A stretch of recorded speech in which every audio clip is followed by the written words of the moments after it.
ആലയത്തെക്കുറിച്ചുള്ള എരിവ് അവൻ്റെ അകത്ത് കയറിയപ്പോൾ, ആലയം പണിയണ്ടെന്നുള്ള നിയോഗം അവന് ലഭിച്ചപ്പോൾ അവൻ പറഞ്ഞൊരു കാര്യമുണ്ട്: ആലയം പണിയുന്നില്ല, മോൻ പണിതോട്ടെ, പക്ഷേ ഞാനൊരു കാര്യം ചെയ്യാം, ആലയം പണിയാനുള്ള തടികളും കല്ലുകളും എല്ലാം ഞാൻ സ്വരൂപിക്കാം. ശലോമോൻ എന്ന് പറയുന്ന മനുഷ്യൻ ആലയം പണിതുവെങ്കിലും നിങ്ങൾക്കറിയാം, അധികം അധ്വാനിക്കേണ്ടി വന്നില്ല. അപ്പനെല്ലാം ഒരുക്കി വെച്ചു.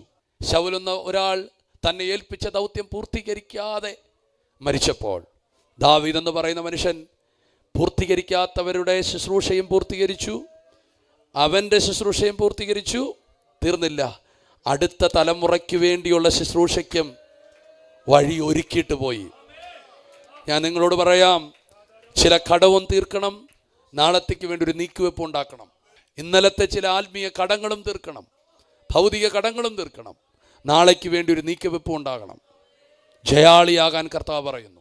നാളത്തെ തലമുറ പറയും, ഇങ്ങനത്തെ ഒരു മനുഷ്യൻ ഈ ദേശത്തുള്ളതിനായി സ്തോത്രം ചെയ്യുന്നു, ഇങ്ങനത്തെ ഒരു മനുഷ്യൻ ഞങ്ങളുടെ സഭയിലുള്ളതിനായിരുന്നു സ്തോത്രം ചെയ്യുന്നു.